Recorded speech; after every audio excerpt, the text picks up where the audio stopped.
Ernest Urtasun, ministro de Cultura, bienvenido a la redacción del diario.es. Muchas gracias. Me gustaría empezar preguntándole por la nueva dirección general que ha creado en el Ministerio para las Artes Escénicas y la Música, con el objetivo de abordar una regeneración, un nuevo formato dentro del Instituto Nacional de Artes Escénicas, el INAEM, ¿no? ¿Qué problemas tiene el INAEM para que sea necesario una reforma de este instituto? Vale, bueno, para que la gente nos entienda, el INAEM es nuestro gran Instituto de Artes Escénicas y de la Música que no se ha reformado en los últimos 40 años, desde que fue creado prácticamente. Y entonces, el INAEM básicamente hace dos funciones que son muy distintas entre sí. Una es la promoción cultural de todo el ecosistema de la música y de las artes escénicas en nuestro país, en forma de ayudas, de promoción. Y la otra, la gestión de todas nuestras unidades públicas de producción cultural, ya sea pues, el auditorio, ya sea la danza, etc. Entonces, esas dos funciones juntas adolecen, digamos, de problemas de funcionamiento que tenemos que resolver. Entre otras cosas, necesitamos mayor especialización de funcionarios en ambas funciones y necesitamos que ambas cosas se puedan hacer con mayor agilidad. Entonces, la primera fase de la reforma del INAEM ha sido separarlas con la creación de esta dirección general que ahora se va a dedicar exclusivamente a la promoción y al apoyo cultural, igual que hace nuestra Dirección General del Cine, por ejemplo, o la Dirección General del Libro. Y por otro lado, el organismo autónomo resultante de esta separación, que va a ser el INAEM, vamos también a realizar una reforma para agilizar determinados procedimientos que permitan a nuestras unidades, por ejemplo, hacer más giras por España, a que puedan coproducir más a nivel internacional. Es decir, ese es el objetivo del INAEM, ¿no? Que la promoción de la reforma del INAEM, que la promoción del sector cultural sea más ágil y que las unidades puedan producir mejor, ¿no? Esa reforma, como ustedes saben, la han anunciado muchos ministros a lo largo de los últimos años, nunca se ha hecho y estoy muy satisfecho de haber dado ya el primer paso, la verdad. ¿Y qué se necesita para poder conseguir esos objetivos? ¿Qué se necesita para que las compañías giren o para que el INAEM no se colapse cuando llegan los momentos de pedir las ayudas, que muchas fuentes del sector nos dicen que parece que faltan funcionarios o faltan recursos para que haya agilidad en la concesión de las ayudas? Sí, si me deja quizá mencionar cuáles son los dos problemas principales que tenemos. El primero, en relación a la promoción y al apoyo del sector, probablemente efectivamente es que las ayudas que damos al sector en estos momentos son poco ágiles, necesitamos agilizarlas, necesitamos diversificarlas, ampliarlas y el tener una dirección general específica que pueda hacerlo nos va a permitir crear una relación de puestos de trabajo específica para esta función, especializar más funcionarios en esto y crecer, ganar más musculatura administrativa para hacer esta función. Es decir, que esta primera fase de la reforma irá en beneficio a que todos los problemas que arrastramos el INAEM y que arrastra el INAEM desde hace muchos años de agilidad en las ayudas y en la promoción cultural, vamos a empezar a solucionarlas. Y esto es la primera gran, digamos, idea y la primera gran solución que vamos a poner en marcha. Y la segunda es verdad que es que en nuestras unidades de producción, que es la segunda función del INAEM, muchas veces, debido a las rigideces que tenemos constituidas en el organismo actual, giran mal, coproducen mal, tienen dificultades también para producir determinadas actuaciones y por lo tanto nosotros vamos a reformar también esa segunda parte, ese organismo autónomo, siempre con carácter público, y esto quiero dejarlo de una manera muy clara, que esa reforma siempre va a mantener el INAEM estrictamente como un organismo público, pero queremos avanzar hacia mayores cotas de autonomía financiera, mayor capacidad también de coproducción internacional y que las giras sean más ágiles, ¿no? Que es una cosa que a mí me preocupa mucho también y que insisto siempre mucho, que estas unidades de producción son unidades de todo el país, ¿no? Entonces que necesitamos que puedan llegar al máximo número de ciudades de nuestro país, ¿no? Y eso es lo que haremos con la segunda fase, ¿no? Por lo tanto, bueno, es una reforma que es muy compleja, pero que está en el acuerdo de gobierno, que era una gran ambición y una gran prioridad para nosotros y que hemos puesto ya en marcha, ¿no? ¿Y se puede alcanzar esa eficiencia y esa agilidad sin un mayor incremento presupuestario? Bueno, desde luego nosotros en el marco de los presupuestos que estamos trabajando en el seno del Gobierno vamos a tratar de dotar de mayor capacidad financiera y presupuestaria al INAEM y al conjunto del Ministerio. Desde luego tenemos esa ambición, pero yo creo que el INAEM las soluciones las vamos a encontrar por la vía de mayor especialización en las dos funciones que tiene, por la vía de ganar mayor musculatura administrativa, y eso significa más funcionarios haciendo ambas funciones y también más especializados, y desde luego con mayor presupuesto, y eso desde luego cuando tengamos la negociación presupuestaria también una de mis prioridades es que el INAEM cuente con más recursos, desde luego. Y una pregunta más relacionada con las artes escénicas. ¿Tendrá una sede la Compañía Nacional de Danza, una sede propia? Bueno, lo primero que vamos a crear con la reforma, que también lo hemos anunciado, es un centro de difusión de la danza, que era una vieja demanda que tenía el sector de la danza. Es verdad que el sector de la danza probablemente no ha recibido la atención por parte de los poderes públicos que merecía en los últimos años, soy perfectamente consciente, y el primer paso que vamos a dar es este centro de difusión de la danza, muy esperado, también pues, para promocionar mucho más todo lo que hacemos en materia de danza, porque a pesar de que merece mucho más apoyo la danza en nuestro país, somos un país que hace muchísima danza y muy buena. En Europa somos de los países que mejor producimos danza, con artistas que son referencia mundial, ¿no? Por lo tanto, vamos a empezar con este centro de difusión de la danza. Una sede física siempre será una ambición que tiene que estar en el horizonte, pero vamos a ir paso a paso. Primero vamos a empezar con el centro de difusión. Un trabajador cultural en España pues, es una persona que puede ser que un mes gane 250 euros y tenga que pagar 200 de autónomos, ¿no? Puede ser un trabajador que un mes cobre 3.000 euros y luego esté otros 2.000 sin cobrar nada.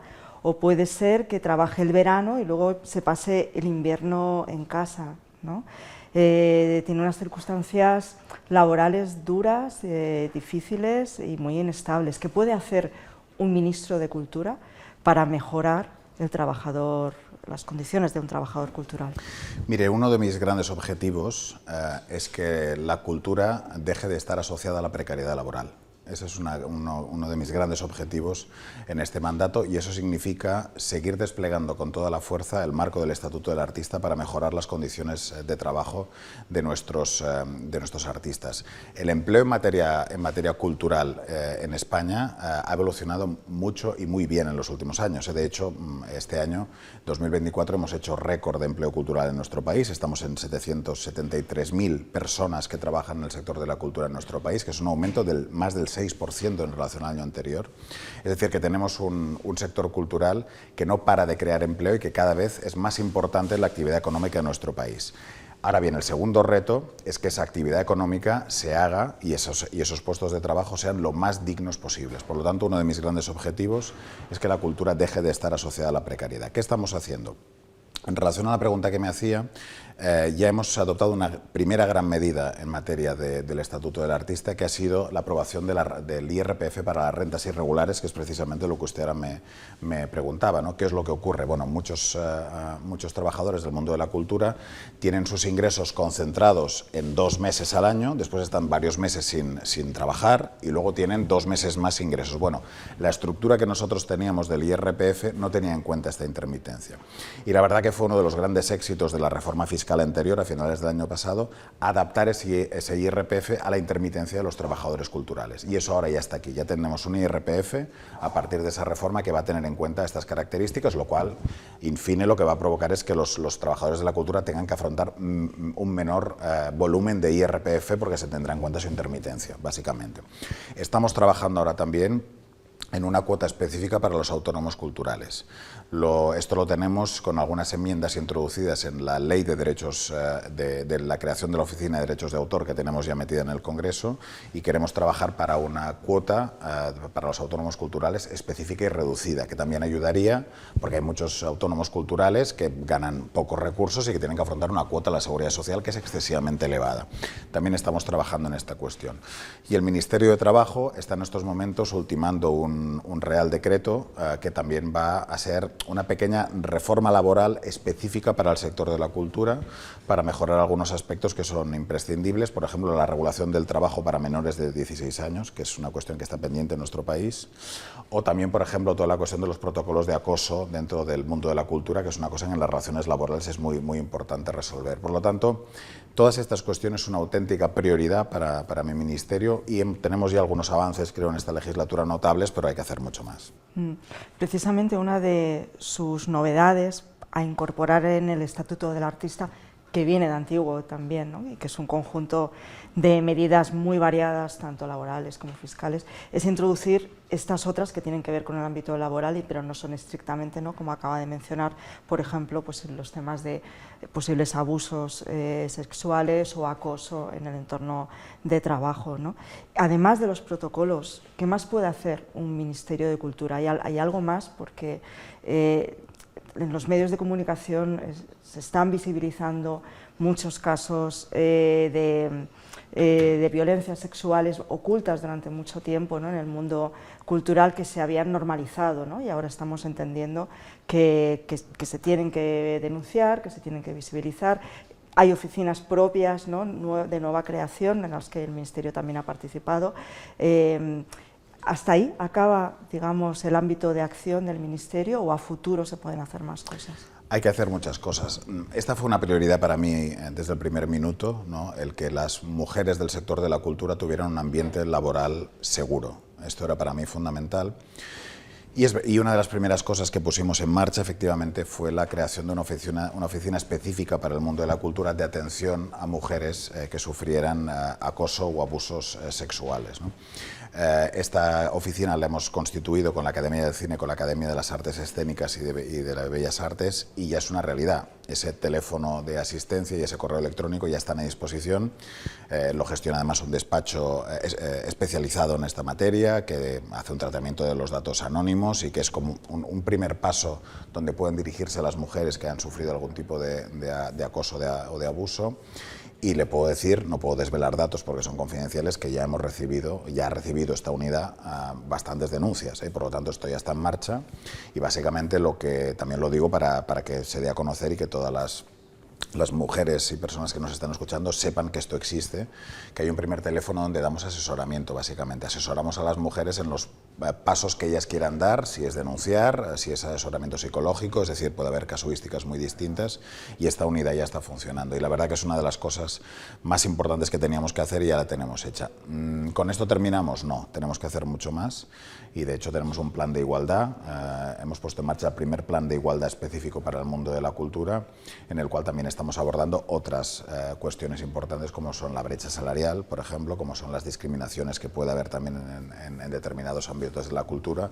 Es decir, lo estamos abordando desde distintas ópticas, pero los dos principales instrumentos son la oficina de atención a abusos y víctimas y el plan de igualdad de género, que ambas cosas están ya en marcha.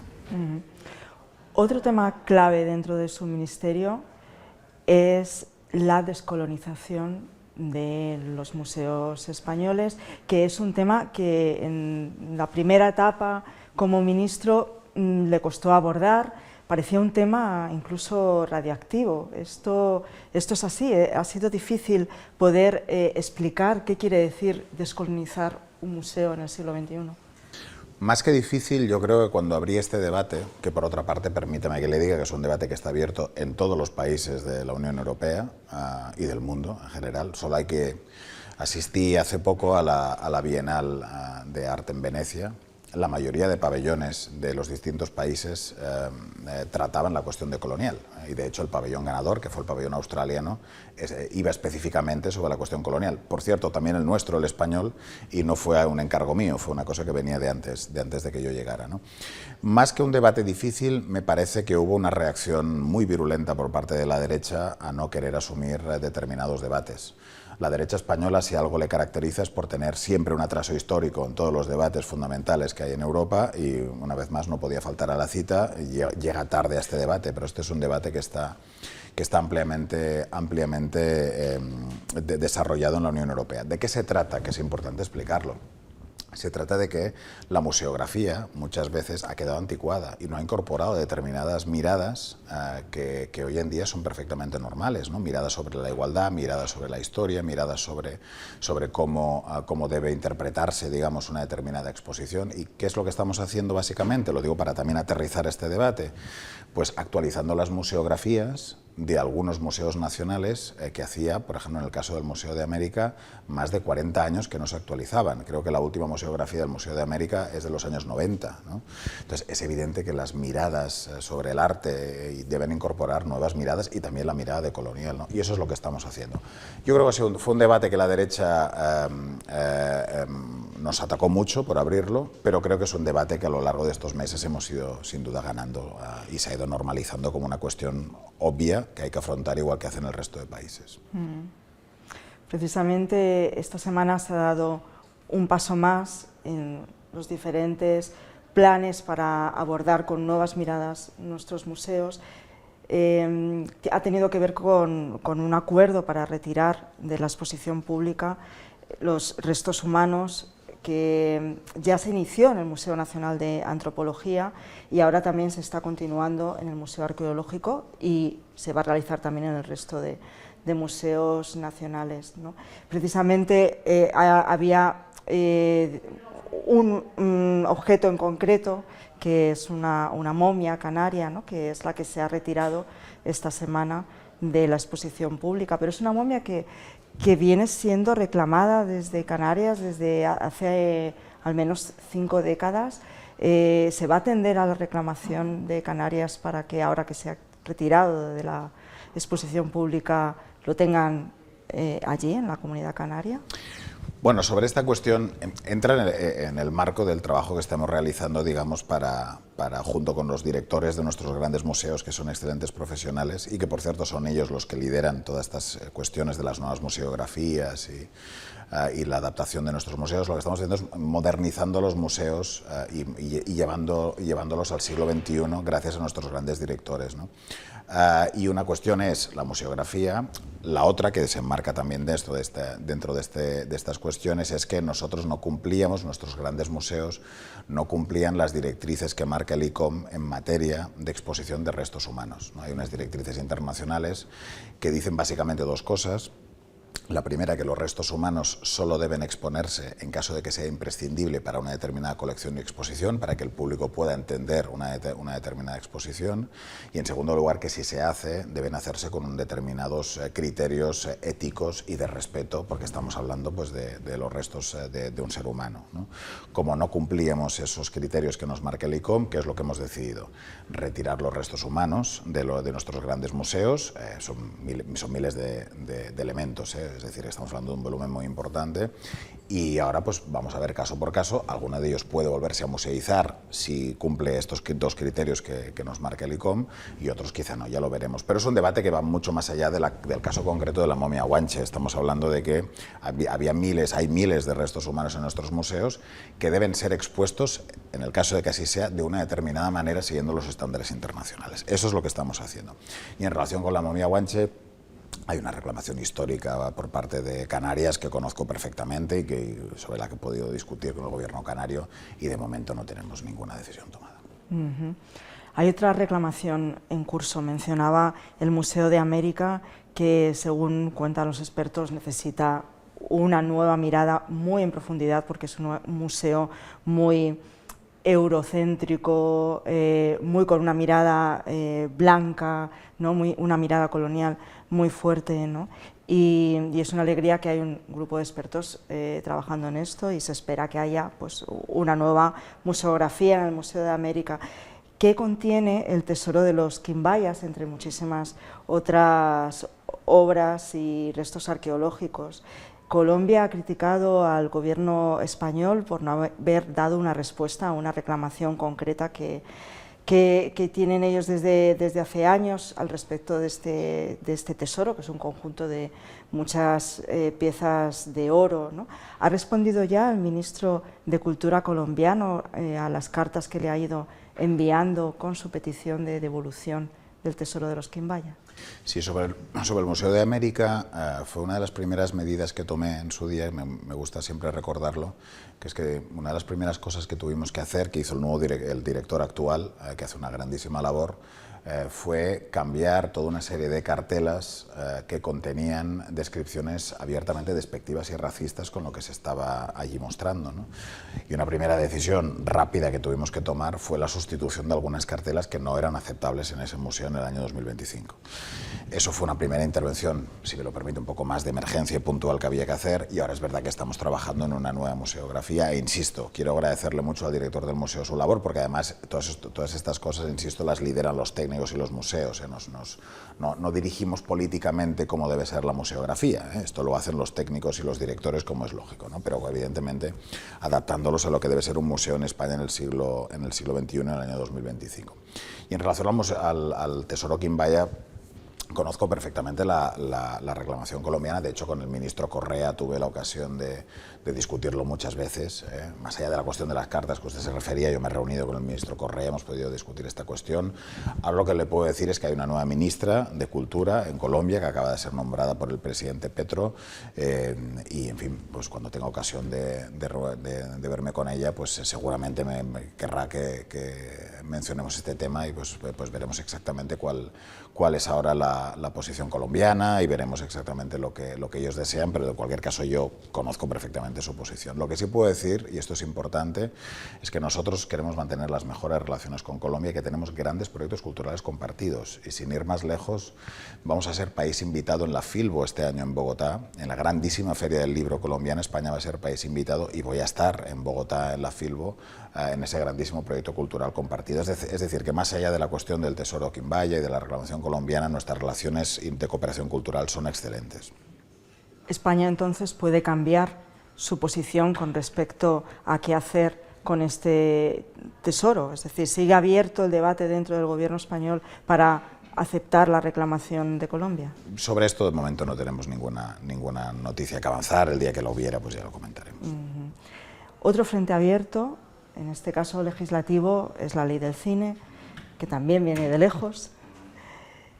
¿Va a utilizar la futura ley del cine para proteger a los productores independientes y que no tengan que compartir las ayudas a la producción con las cadenas de televisión, que esto es algo que originó la ley audiovisual de 2021? Esta es una reclamación que llega desde el sector de la producción independiente. Bueno, lo primero que tengo que decir es que en este año y un poco más que llevo de ministro, es que siento un gran orgullo por el cine español y por lo que representa hoy en el mundo. Incluso, si me lo permite, más allá del cine, creo que estamos en un momento de internacionalización de la cultura española muy importante. Y en el mundo de Trump, en estos momentos creo que la cultura española se ha convertido en una bandera de la libertad y de los derechos en el mundo extraordinaria. Y yo la verdad que eso es una cuestión que me llena profundamente de orgullo, que ahí donde vamos nuestros artistas, directores de cine en este caso, pero no solo, representan la voz de una España moderna, abierta, de derechos, que en el mundo de Trump son una bandera de libertad extraordinaria. Y esto no quiero dejar de decirlo porque me parece que es muy importante. Lo digo porque, volviendo al cine, que era su pregunta, acabo de estar en la Berlinale, estuve en Venecia. Tenemos grandísimos proyectos de cine que están triunfando en los grandes festivales y que nosotros tratamos de apoyar de la mejor manera que podemos, ¿no? En materia de cine, es verdad que tenemos la ley que estamos tratando de desbloquear con los grupos parlamentarios. Ustedes saben que tenemos un congreso complejo en esta legislatura, pero para nosotros es una prioridad. Pero estamos haciendo mucho en cine más allá del trabajo que estamos haciendo para desbloquear la ley. Permítame que le mencione, por ejemplo, que hemos lanzado el programa Cine Escuela, como ustedes saben, para acercar los más pequeños a las salas de cine, para crear los nuevos públicos del futuro. Queremos que los colegios pues trabajen y lleven los alumnos al cine para crear esa cultura cinéfila en el futuro. Hemos lanzado también, con muchísimo éxito, la renovación del programa Cine Senior, que ha llevado a más de 1,7 millones de espectadores a las salas de cine este año, un crecimiento de más del 80%, que ha sido todo un éxito. Y estamos trabajando en la internacionalización de nuestra industria. Es decir, que estamos haciendo muchísimo, nos hemos volcado con el cine español desde el primer minuto y ahora esperamos poder desbloquear la ley. En relación con la ley, sí que creo que hay un consenso mayoritario que yo defiendo, que tenemos que blindar al productor independiente. Es decir, que las ayudas que da el ICA, que damos como industria, blinden al productor independiente. Y eso es un compromiso, además en el diálogo que he tenido con el sector, que ellos saben que es mi compromiso. La definición que tenemos en estos momentos en el borrador de ley que está en el Congreso creo que satisface al conjunto del sector, pero evidentemente pues en el trámite de enmiendas, cuando lleguemos a esa fase, siempre se puede hacer algún ajuste si alguien lo desea. donde sea. Pero vamos a proteger al productor independiente, eso seguro, es una gran prioridad, igual que a las salas de cine, por otra parte. Otra gran prioridad para mí es proteger las salas de cine, que lo estamos haciendo a través del programa Cine Serio y no solo. El ecosistema de salas de cine que tenemos en nuestro país es fundamental y tenemos que protegerlo. Y no sé si otra de las prioridades será también proteger a los productores de series. Ahora estamos creando en nuestro sector audiovisual unas series de autor al mismo nivel que muchos de los largometrajes, y los productores de series son uno de los damnificados por el retraso en la tramitación de la ley del cine. No sé, ¿qué les dice a los productores de cine de series que también quieren poder acceder a las ayudas y que están viendo que pasa el tiempo y que no llega? No, es verdad, una de las cosas que tenemos que actualizar con la ley del cine es que las series estén incluidas. Nuestra ley del cine es del año 2007. El año 2007, en el tipo de producción audiovisual que se hacía o el consumo de productos audiovisuales en nuestro país no tiene nada que ver con el de hoy. Desde luego las series hoy juegan un papel fundamental y efectivamente una de las cuestiones importantes de la ley es que las series puedan ser receptores de ayudas. Lo que les puedo decir es que estoy trabajando intensamente con un conjunto de grupos para desbloquearlo. Y luego hay otro elemento que no quiero dejar de citar, que es importante en materia de cine y que me gustaría hoy anunciarles también, es que después de 10 años vamos a lanzar las primeras ayudas a la creación de guiones en nuestro país, ¿no? Y este es un anuncio que estoy muy contento de poderlo hacer, porque como ustedes saben, para tener una buena película, lo más importante es tener un buen guión. Todos los expertos en cine nos dicen que sin un buen guión es imposible que haya una buena película. Puede haber un buen guión y una mala película, pero sin un buen guión hacer una buena película es muy difícil. Y vamos a lanzar ayudas para la creación de guiones. Esto no se hacía en España desde hace 10 años. ¿Con esto qué queremos hacer? Queremos hacer, en primer lugar, ayudar a un sector que está muy precarizado, el de la creación de guiones, para que tengan la oportunidad de poderlo hacer. En segundo lugar, ayudar a la mejora de la calidad también de los guiones, de que vean la luz proyectos que quizá sin ese apoyo pues no los verían, ¿no? Y en tercer lugar, también una cierta igualdad de oportunidades, en el sentido de que no queremos que aquellos que redacten guiones sean solo aquellos que se lo pueden permitir, ¿no? Sino también que haya ayudas para que personas que no se pueden permitir estarse pues unos meses redactando un guión, pues lo puedan hacer, ¿no? Por lo tanto, estoy muy contento de poder anunciar que también va a haber ayudas para guiones este año. ¿Y serán para guiones tanto destinados a películas como a series? Para el conjunto de guiones del sector audiovisual. ¿Qué opinión le merece que el Senado apoye a 9 comunidades autónomas para la creación de un premio que han llamado Premio Nacional de Tauromaquia, exactamente igual que el Premio Nacional de Tauromaquia que usted ha eliminado? Miren, cada uno en el marco de sus competencias puede decidir otorgar los premios que considere. Cada uno es libre de hacerlo. Los premios nacionales los ordena el Ministerio de Cultura, los concede el ministerio que yo dirijo, y nosotros hemos tomado la decisión de que ya no va a haber un Premio Nacional de Tauromaquia. ¿Por qué lo hemos hecho? Lo hemos hecho porque creemos que la sociedad española ha evolucionado y que cada vez hay una opinión más mayoritaria que no tolera espectáculos con tortura animal, y menos que se premie con dinero público y con premios nacionales, en este caso, una actividad que genera tortura animal.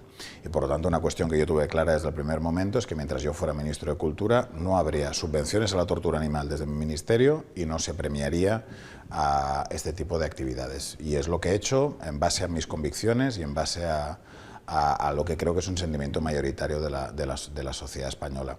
Y por lo tanto, efectivamente, esto me ha generado muchas críticas por determinados sectores, pero lo hago desde el profundo convencimiento de que la España del 2025 es una España que cree en el bienestar animal.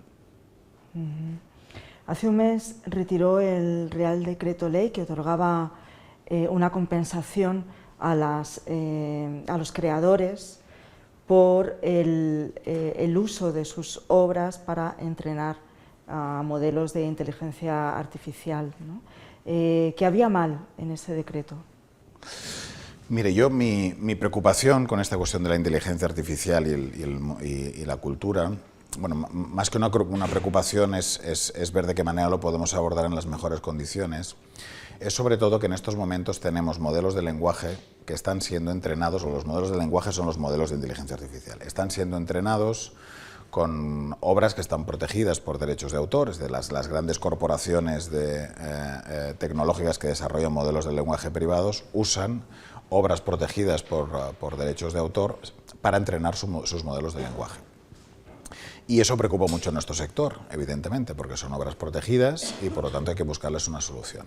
Y por lo tanto yo mi obsesión y mi voluntad política es tratar de encontrar una solución a esta cuestión, que tiene que ver con que no se usen sin su permiso y que en el caso de que se hagan, se tengan que remunerar, por lo menos, ¿no? Entonces, en ese sentido, es verdad que lanzamos una primera propuesta de decreto, que la lanzamos digamos, en la fase de consulta pública. Vimos que en las reacciones que tuvimos que ese decreto todavía no estaba suficientemente maduro para salir adelante y dimos un pequeño paso atrás, decir, bueno, pues vamos a retirar ese decreto y vamos a seguir dialogando para generar un consenso alrededor de la protección de los artistas frente a la emergencia de la inteligencia artificial, que es siempre mi voluntad política, ¿no?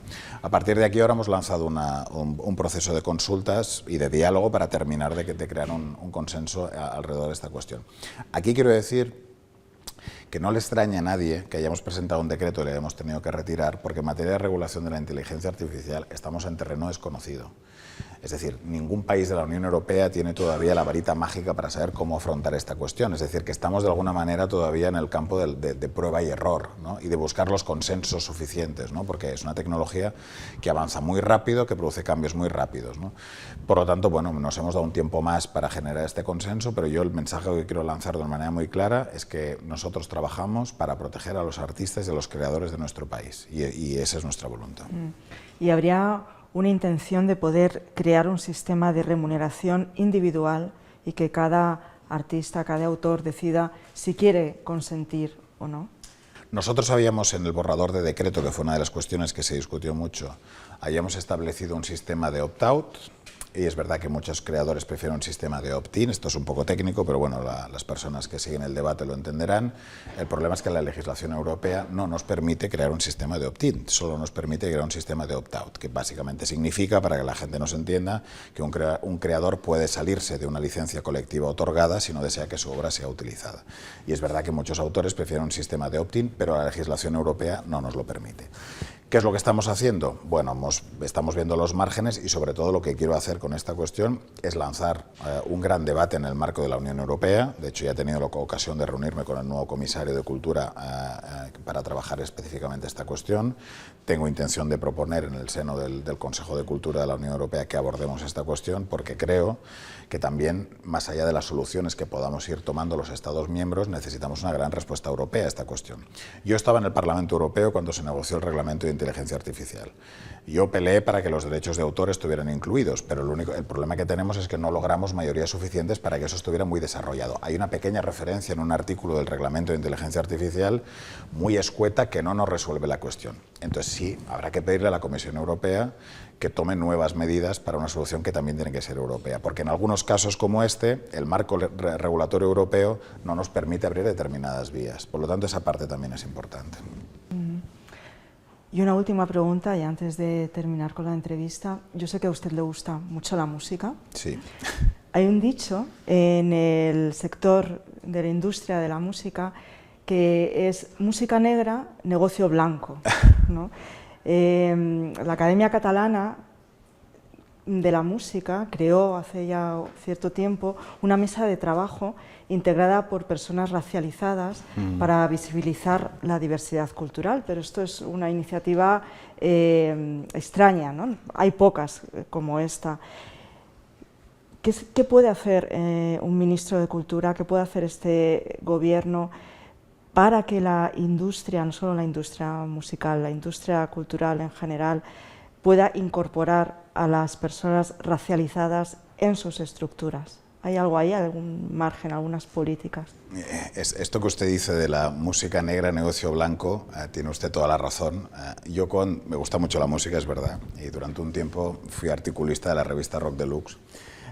Y precisamente uno de los artículos que escribí, porque estuve buceando mucho sobre ello, fue el colonialismo y la música, ¿no? Y hay una historia que es tremenda, que la gente conoce poco, que es que todos los grandes éxitos de los años 70 y 80, del reggae, del ska y de otro tipo de músicas que se hicieron muy populares en el Reino Unido, básicamente fueron artistas de colonias británicas que después las grandes industrias británicas explotaron y sin pagarles ni un duro a los creadores originales que eran de colonias británicas, ¿no? Fue un caso de explotación colonial en materia de la música tremendo. Bueno, tengo un artículo escrito sobre eso en Rock Deluxe de hace algunos meses y es un tema que es tremendo lo que ha ocurrido en la segunda parte del siglo XX también en esta cuestión, ¿no? Dicho lo cual, en materia de igualdad y de lucha contra la discriminación en materia de la música, nosotros lo que tenemos en marcha es el Plan de Derechos Culturales, que es otro de nuestros grandes objetivos en este mandato. Saben ustedes que hemos creado una Dirección de Derechos Culturales y tenemos en marcha el despliegue de un Plan de Derechos Culturales para garantizar los derechos culturales para el conjunto de la ciudadanía. Y en el marco de ese Plan de Derechos Culturales no puedo avanzar todavía las medidas porque estamos terminando de perfilar el plan, pero habrá sin duda acciones contra la discriminación, es decir, que sí, lo trabajaremos también en ese marco. Muchas gracias, Ernest Urtasun, Ministro de Cultura del Gobierno de España. Muchísimas gracias.